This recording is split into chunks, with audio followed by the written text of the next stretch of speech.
I'll continue calmly about people with strong nerves who can't understand the somewhat more subtle aspects of pleasure.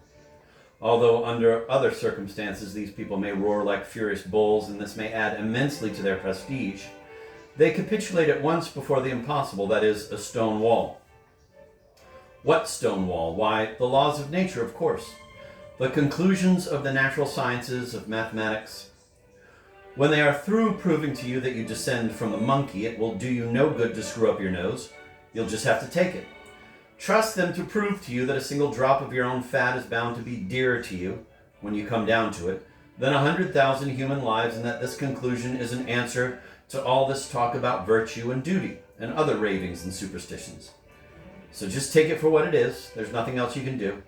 It's like 2 and 2 makes 4. That's arithmetic. Just try and disprove it.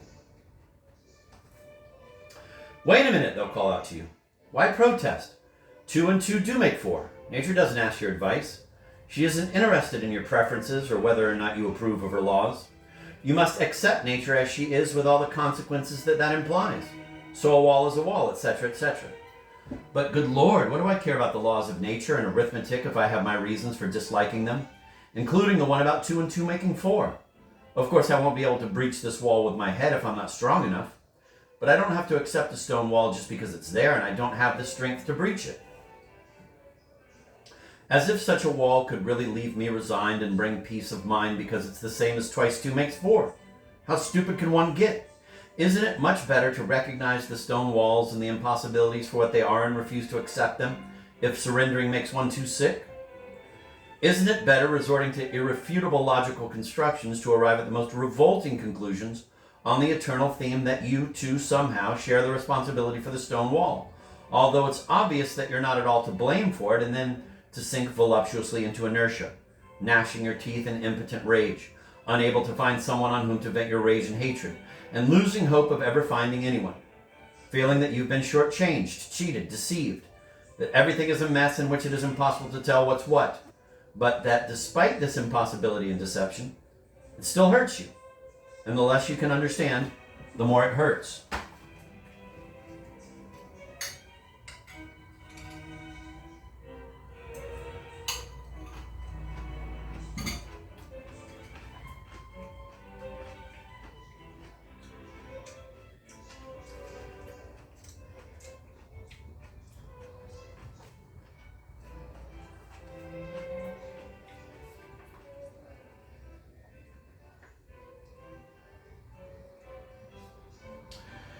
Ha! You may object sarcastically. This way you'll soon find pleasure in a toothache. Well, I'd answer there's pleasure in a toothache too. Once I suffered from a toothache for a whole month, and I can tell you there's pleasure in it. In this instance, of course, people don't rage in silence. They moan. But they are no ordinary moans. They're malicious, and in this maliciousness lies the point. It's this moaning that expresses the pleasure of the sufferer. For if he didn't enjoy it, he wouldn't moan. This is a good example of what I mean, so I'll dwell on it for a while. To start with, these moans express all the humiliating pointlessness of the pain. A pain that obeys certain laws of nature about which you don't give a damn, for you're the one who must suffer. And nature can't feel a thing. Thus, these moans indicate that although there's no enemy, the pain is there. That you, together with your dentist, are completely at the mercy of your teeth. And if it pleases someone, your toothache will stop. And if it doesn't, it may go on for another 3 months. And that finally, if you refuse to resign yourself and go on protesting, all you can do to relieve your feelings is to give yourself a whipping or pound the stone wall with your fists. There's definitely nothing else you can do. So it is these horrible insults and humiliations inflicted on us by God knows whom that generate a pleasure that sometimes reaches the highest degree of voluptuousness. Please, ladies and gentlemen, listen carefully sometime to the moans of a 19th century intellectual suffering from a toothache. Listen on the second or third day of pain, when he is no longer moaning the way he did on the first day, that is, simply because his tooth ached. His moaning is quite unlike the moaning of a peasant, for he has been affected by education and by European civilization. He moans like a man who, as they say nowadays, quote, has been uprooted from the soil and lost contact with the people, end of quote. His moans soon become strident and perverse, and they continue day and night. He certainly knows that he's not helping himself by moaning like that. No one knows better than he that he's tormenting and irritating himself and others for nothing. That his audience, and this includes his family for whom he's trying so hard, is listening to him with disgust, that they don't believe he's sincere in the least, and realize that he could moan differently, more simply, without all those trills and flourishes, and that he's putting it all on out of sheer spite and viciousness. Well, there's voluptuous pleasure in all this degradation and in the realization of it. I'm disturbing you? Breaking your heart? Keeping everyone awake? All right, stay awake then. Feel every second that my teeth ache. To you, I'm no longer the hero I tried to appear at first, but simply a despicable little man. So be it. I'm very glad you've managed to see through me. It makes you uncomfortable to listen to my cowardly moaning. Well, be uncomfortable. I'll produce one of those moaning flourishes in a minute, then you can tell me how you feel. You still don't understand what I have in mind. Well, then it looks as if you have to grow up and develop your comprehension so that you can grasp all the twists of this voluptuousness. That makes you laugh? I'm very happy it does. Of course, my jokes are in poor taste, inappropriate and confused. They reveal my lack of security. But that is because I have no respect for myself. After all, how can a man with my lucidity of perception respect himself?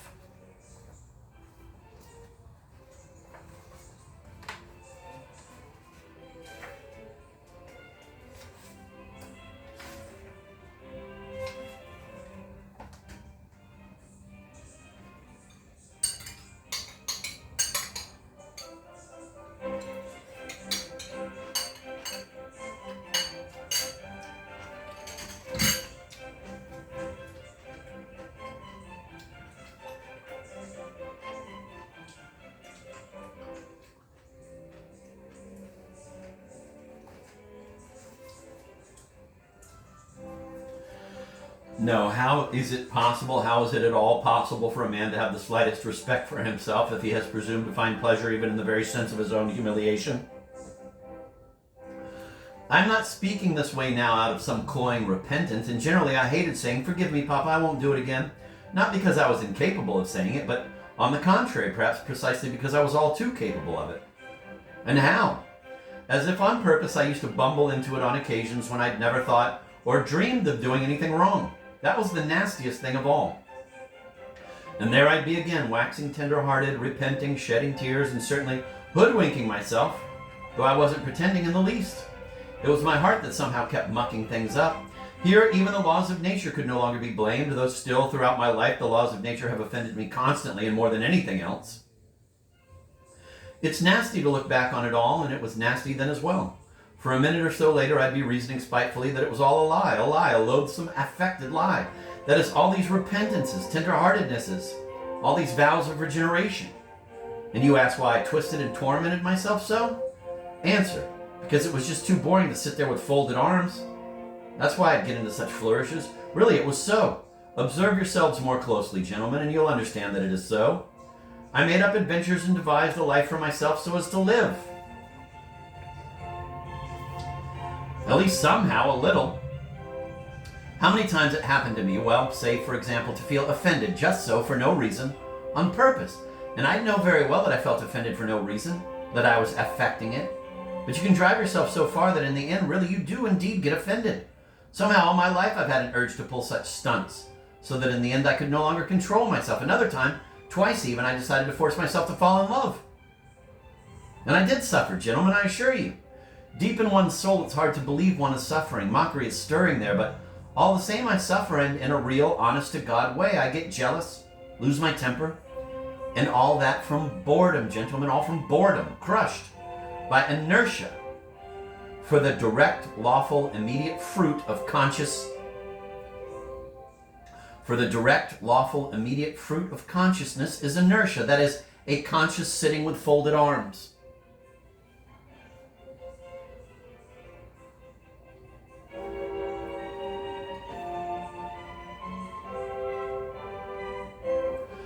I've already mentioned this above. I repeat, I emphatically repeat, ingenuous people and active figures are all active simply because they are dull and narrow-minded.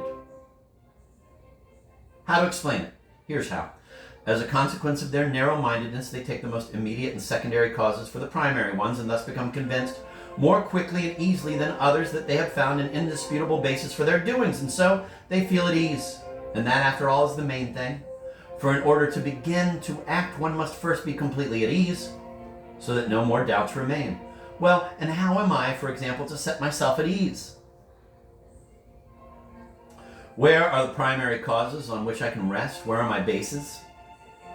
Where am I going to get them? I exercise thinking, and consequently for me every primary cause immediately drags with it yet another, still more primary one. And so on ad infinitum. Such is precisely the essence of all consciousness and thought. So once again, it's the laws of nature, and what finally is the result? The same old thing.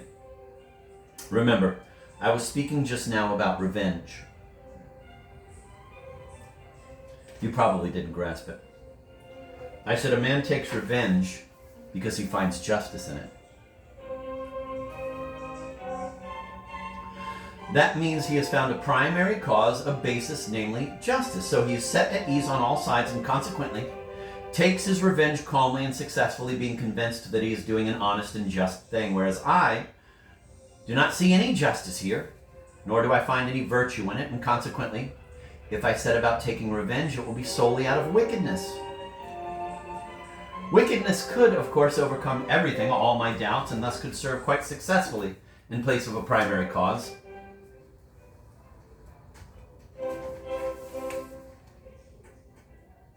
Precisely in that it is not a cause, but what's to be done if there's also no wickedness in me? I did begin with that just now. The spite in me, again as a consequence of those cursed laws of consciousness, undergoes a chemical breakdown.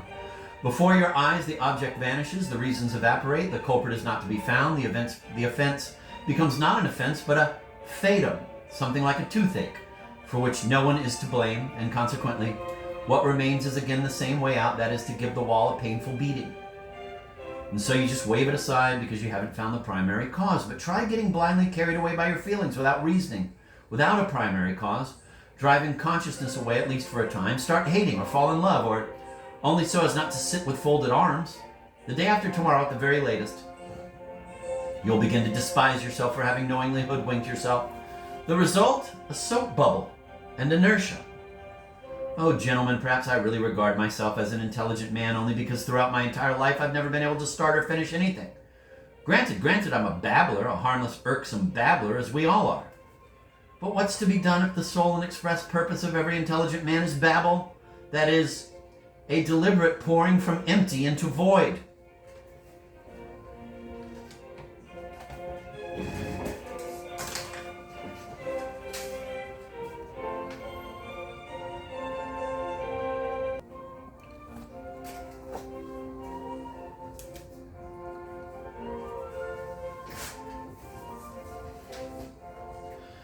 If only my doing nothing were due to laziness, how I'd respect myself then.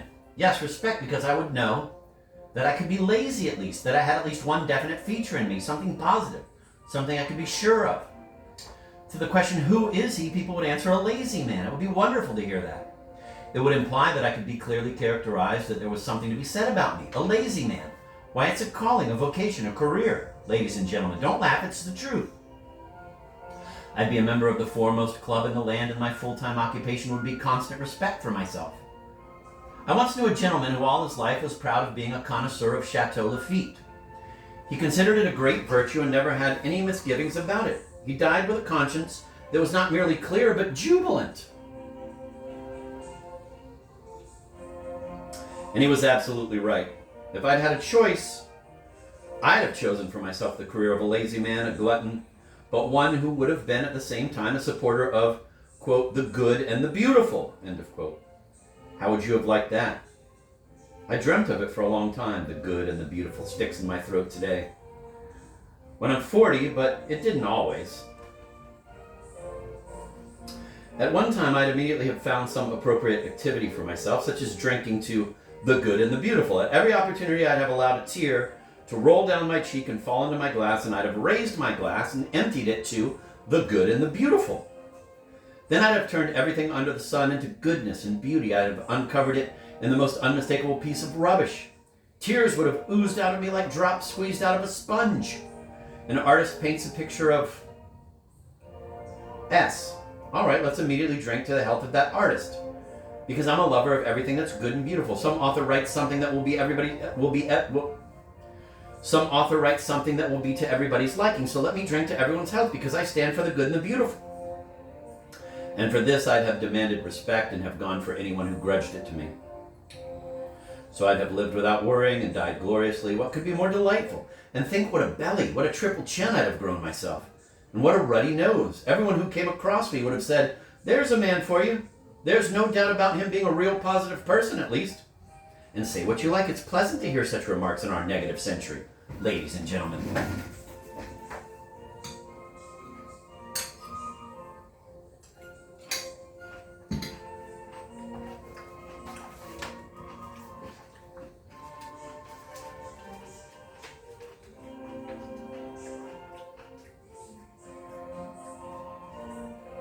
But these are all golden dreams. Oh, tell me, who first announced, who was the first person to proclaim that man does dirty only because he doesn't know his real interests? And that were he to be enlightened, were his eyes to be open to his real normal interests, man would immediately stop doing dirty, would immediately become good and noble, because being enlightened and understanding his real profit, he would see his real profit precisely in the good. And it's common knowledge that no man can act knowingly against his own profit, consequently out of necessity, so to speak, he would start doing good. Oh, the babe. Oh, the pure innocent child. And when was it to begin with in all these thousands of years that man acted solely for his own profit? What is to be done with the millions of facts testifying to how people knowingly, that is, fully understanding their real profit, would put it in second place and throw themselves onto another path?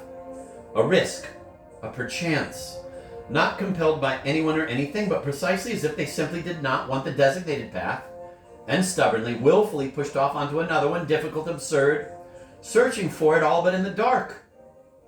So then this stubbornness and willfulness were really more agreeable to them than any profit. Profit. What is profit? And will you take it upon yourself to define with perfect exactitude precisely what man's profit consists in?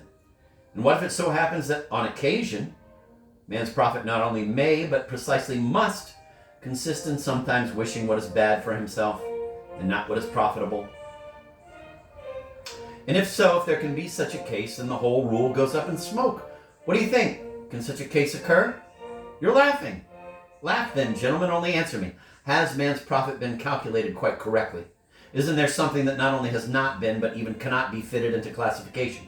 Because, gentlemen, as far as I know, you have taken your whole inventory of human profits from an average of statistical figures and scientifico-economic formulas. Because profit for you is prosperity, wealth, freedom, peace, and so on and so forth, so that a man who, for example, openly and knowingly went against this whole inventory would, in your opinion, well, and also in mine, of course, be an obscurantist or a complete madman, right? But here is the surprising thing. How does it happen that all these statisticians, sages, and lovers of mankind,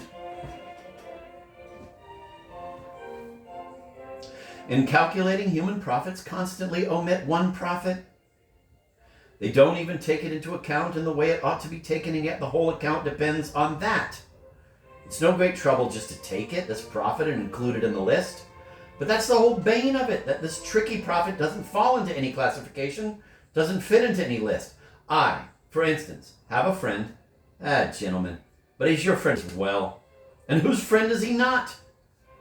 Preparing to do something, this gentleman will at once expound to you with great eloquence and clarity precisely how he must needs act in accordance with the laws of reason and truth. Moreover, with passion and excitement, he will talk to you of real, normal human interests. With mockery, he will reproach those short-sighted fools who understand neither their own profit nor the true meaning of virtue. And then, exactly a quarter of an hour later, without any sudden, extraneous cause, but precisely because of something within him that is stronger than all his interests, he'll cut quite a different caper. That is, go obviously against what he himself was just saying, against the laws of reason, against his own profit. Well, in short, against everything. I warn you that my friend is a collective person, and therefore it is somehow difficult to blame him alone. That's just the thing, gentlemen, that there may well exist something that is dearer for almost every man than his very best prophet.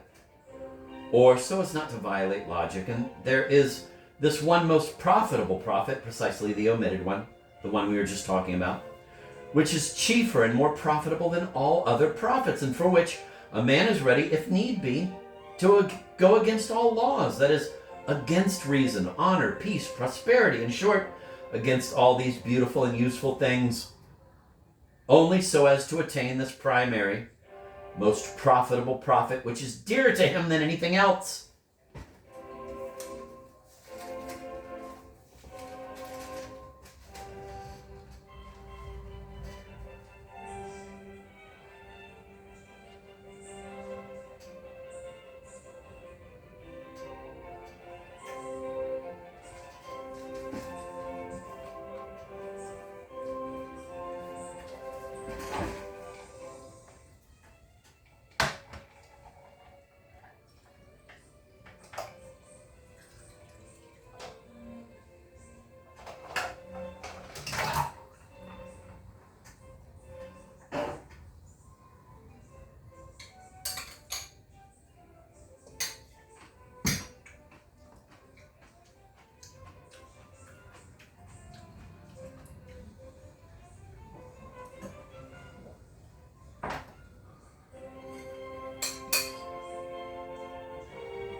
Well, but it is a prophet after all. You will interrupt me. I beg your pardon, sirs. But we shall speak further of it. And the point is not in a play on words, but in the fact that this prophet is remarkable precisely because it destroys all our classifications and constantly shatters all the systems elaborated by lovers of mankind for the happiness of mankind. Interferes with everything, in short. But before naming this prophet for you, I want to compromise myself personally, and therefore I boldly declare that all these beautiful systems, all these theories that explain to mankind its true, normal interests, so that striving necessarily to attain these interests, it would at once become good and noble. All this, in my opinion, is so far only logistics.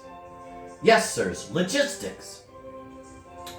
For merely to assert this theory of the renewal of all mankind by means of a system of its own prophets, this, to my mind, is almost the same as, well, let's say, for example, the same as asserting with Buckle that man gets softer from civilization and consequently becomes less bloodthirsty and less capable of war. Logically, it seems that's what he comes up with. But man is so partial to systems and abstract conclusions that he is ready intentionally to distort the truth, to turn a blind eye and a deaf ear, only so as to justify his logic.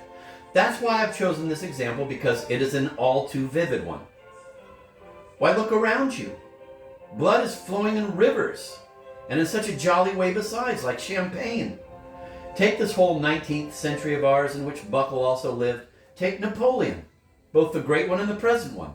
Take North America, that everlasting union. Take, finally, this caricature of Schleswig-Holstein. What is it that civilization softens in us? Civilization cultivates only a versatility of sensations in man, and decidedly nothing else. And through the development of this versatility, man may even reach the point of finding pleasure in blood. Indeed, this has already happened to him. Have you noticed that the most refined bloodshedders have almost all been the most civilized gentlemen? to whom the various Attilas and Stinka raisins sometimes could not hold a candle. And if they don't strike one as sharply as Attila or Stinka raisin, it is precisely because they occur too frequently. They are too ordinary, too familiar a sight.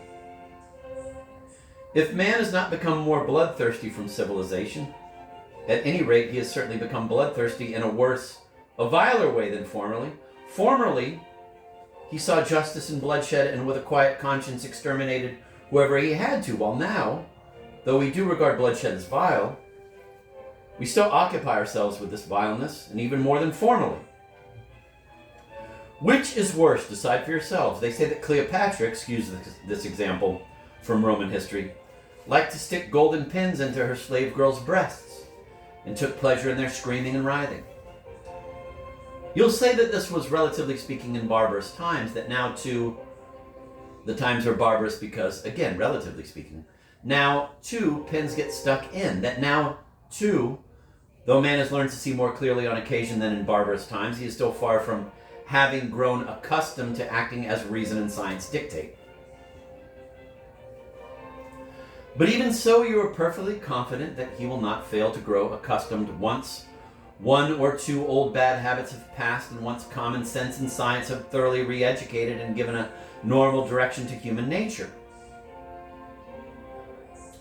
You are confident that man will then voluntarily cease making mistakes and willy-nilly, so to speak, refuse to set his will at variance with his normal interests. Moreover, then you say science itself will teach man, though this is really a luxury in my opinion, that in fact he has neither will nor caprice and never did have any, and that he himself is nothing but a sort of piano key or a sprig in an organ. And that, furthermore, there also exist in the world the laws of nature, so that whatever he does is done not at all according to his own wanting, but of itself according to the laws of nature. Consequently, these laws of nature need only be discovered, and then man will no longer be answerable for his actions, and his life will become extremely easy. Needless to say, all human actions will then be calculated according to these laws, mathematically, like a table of logarithms, up to 108,000 and entered into a calendar, or better still, some well-meaning publications will appear, like the present-day encyclopedic dictionaries, in which everything will be so precisely calculated and designated that there will no longer be any actions or adventures in the world.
And it is then, this is still you speaking, that new economic relations will come quite ready-made and also calculated with mathematical precision, so that all possible questions will vanish in an instant, essentially because they will have been given all possible answers. Then the Crystal Palace will get built.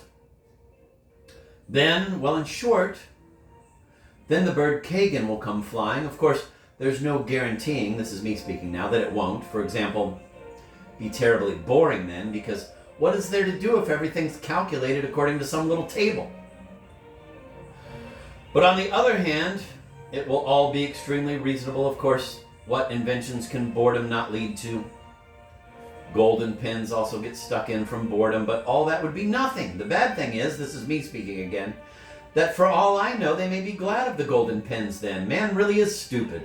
Phenomenally stupid. That is, he's by no means stupid, but rather he's so ungrateful that it would be hard to find the likes of him. I, for example, would not be the least bit surprised if suddenly, out of the blue, amid the universal future reasonableness, some gentleman of ignoble, or better, of retrograde and jeering physiognomy, should emerge, set his arms akimbo, and say to us all, "Well, gentlemen, why don't we reduce all this reasonableness to dust with one good kick, for the sole purpose of sending all these logarithms to the devil and living once more according to our own stupid will?"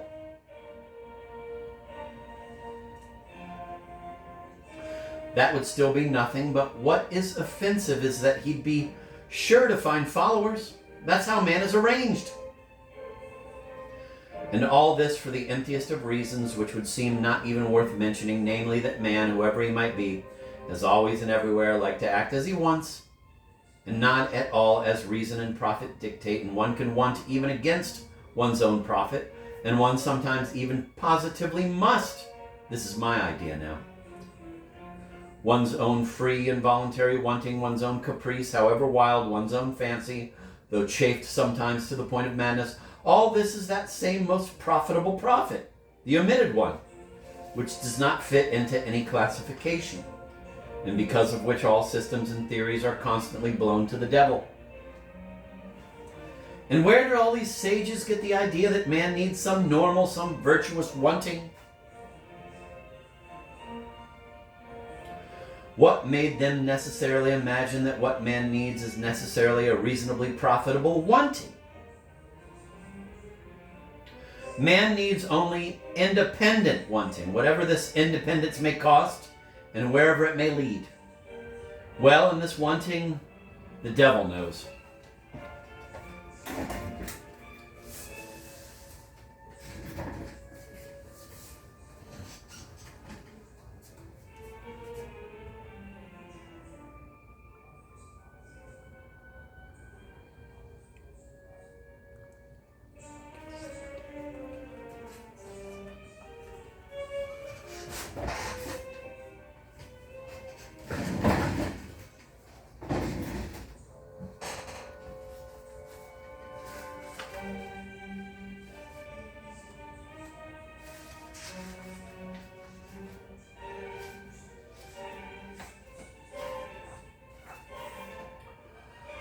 Ha ha ha, but in fact, if you want to know there isn't any wanting, you interrupt with a guffaw.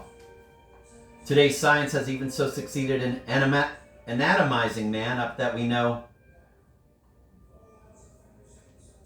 Today's science has even so succeeded in anatomizing man up that we now know that wanting and so-called free will are nothing else but, wait, gentlemen, I myself wanted to begin that way. I confess I even got scared. I just wanted to cry out that wanting depends on the devil knows what, and thank God, perhaps, for that. But I remembered about this science and backed off. And just then you started talking. And indeed, well, if one day they really find the formula for all our wantings and caprices, that is what they depend on, by precisely what laws they occur, precisely how they spread, what they strive for in such and such a case, and so on and so forth, a real mathematical formula, that is, then perhaps man will immediately stop wanting. What's more, perhaps he will certainly stop. Who wants to want according to a little table? Moreover, he will immediately turn from a man into a sprig and an organ or something of the sort, because what is man without desires, without will, and without wantings, if not a sprig and an organ barrel? What do you think? Let's reckon up Let's reckon up the probabilities. Can it happen or not? You decide. Our wantings are for the most part mistaken, owing to a mistaken view of our profit. We sometimes want pure rubbish precisely because, in our stupidity, we see this rubbish as the easiest path to the attainment of some preconceived profit.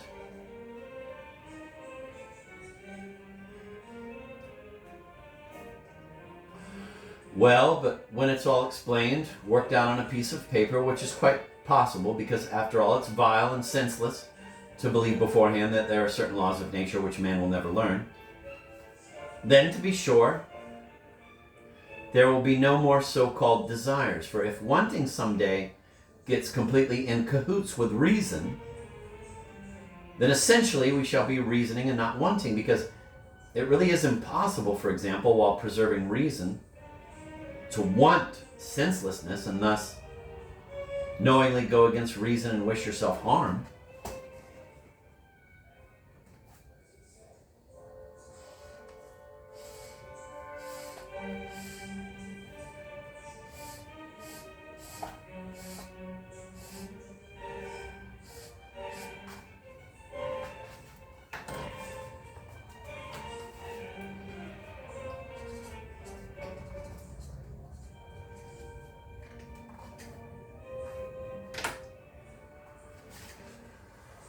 And since all wantings and reasonings can indeed be calculated, because after all they will someday discover the laws of our so-called free will, then consequently, and joking aside, something like a little table can be arranged so that we shall indeed want according to this little table.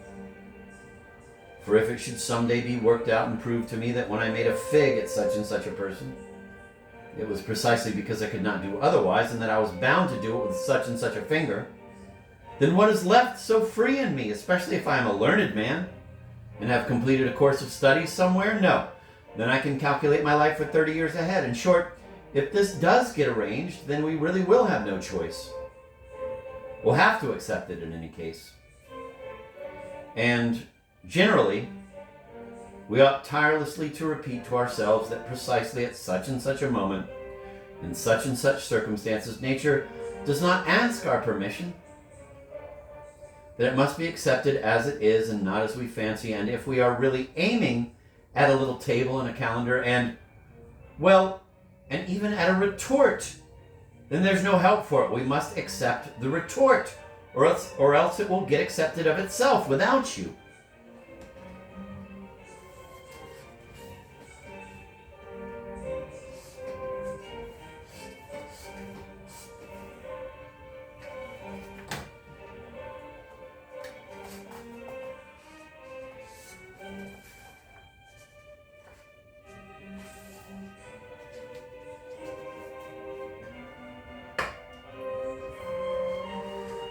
Yes, sirs, but for me that's just where the hitch comes. You will forgive me, gentlemen, for philosophizing away. It's a matter of 40 years underground.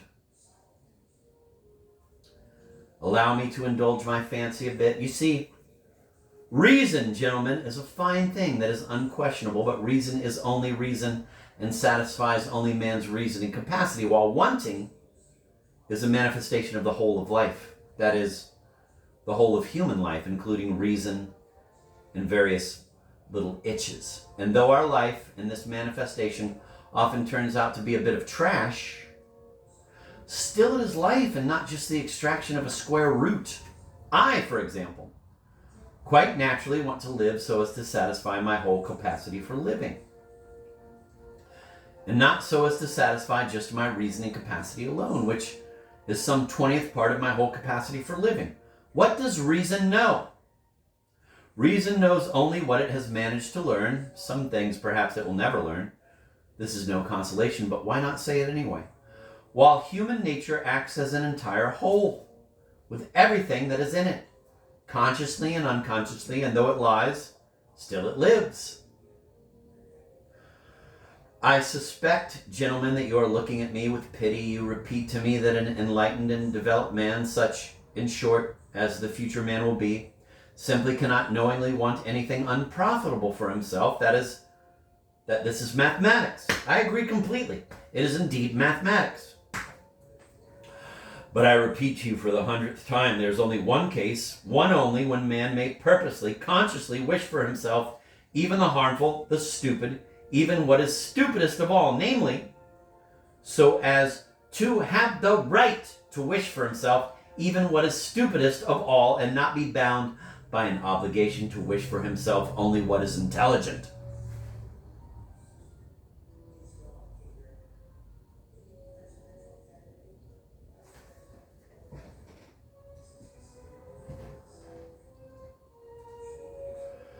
For this stupidest of all, this caprice of ours, gentlemen, may in fact be the most profitable of anything on earth for our sort, especially in certain cases, and in particular it may be more profitable than all other profits, even in the case when it is obviously harmful and contradicts the most sensible conclusions of our reason concerning profits. Because in any event it preserves for us the chiefest and dearest thing, that is our personality and our individuality.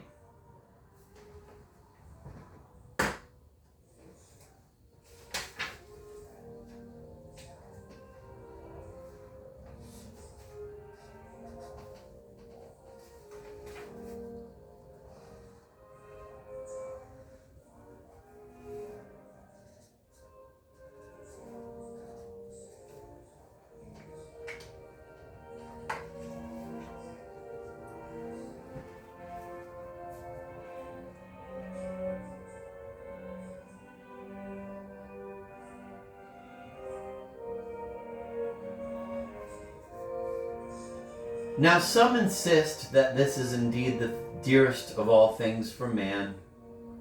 Wanting may, of course, converge with reason if it wants, especially if this is not abused but is done with moderation. It is both useful and sometimes even praiseworthy. But wanting is very often, and even for the most part, completely and stubbornly at odds with reason. And do you know this, too, is useful and sometimes even quite praiseworthy? Suppose, gentlemen, that man is not stupid. Really, it is quite possible to say he is, for the sole reason that if he is stupid, who then is intelligent? But even if he isn't stupid, all the same, he's monstrously ungrateful. Phenomenally ungrateful. I even think the best definition of man is a being that goes on two legs and is ungrateful.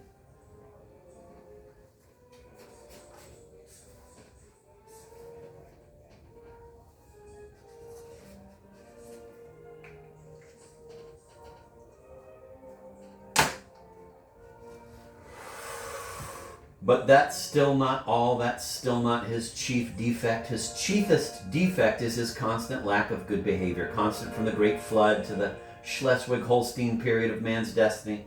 Lack of good behavior and consequently lack of good sense. For it has long been known that lack of good sense comes from nothing else but the lack of good behavior. Try casting a glance at the history of mankind. Well, what will you see? Majestic? Maybe it is majestic. The Colossus of Rhodes alone, for example, is worth something. Not without reason did Mr. Anaevsky testify that while some say it was the work of human hands, others insist it was created by nature itself. Colorful? Maybe it is colorful. One need only sort through the full-dressed military and civil uniforms of all times and all peoples. That alone is worth something, and if you were to add the uniforms of the lower civil ranks, you could really break a leg. No historian would be left standing. Monotonous? Well, maybe also monotonous. They fight and fight. They fight now and fought before and fought afterwards. You'll agree it's even all too monotonous. In short, anything can be said about world history, anything that might just enter the head of the most disturbed imagination. Only one thing cannot be said, that it is sensible. You'd choke on the first word.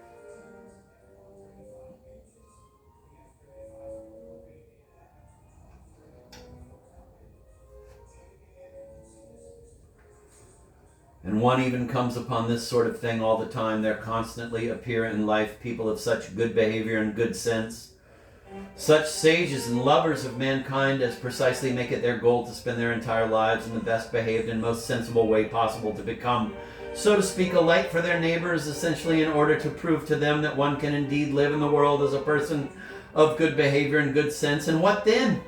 It is known that sooner or later, towards the end of their lives, many of these lovers have betrayed themselves, producing some anecdote, sometimes even of the most indecent sort. Now I ask you, what can be expected of man as a being endowed with such strange qualities? Shower him with all earthly blessings, drown him in happiness completely over his head, so that only bubbles pop up on the surface of happiness as on water. Give him such economic satisfaction that he no longer has anything left to do at all except sleep, eat gingerbread, and worry about the non-cessation of world history. And it is here, just here, that he, this man, out of sheer ingratitude, out of sheer lampoonery will do something nasty.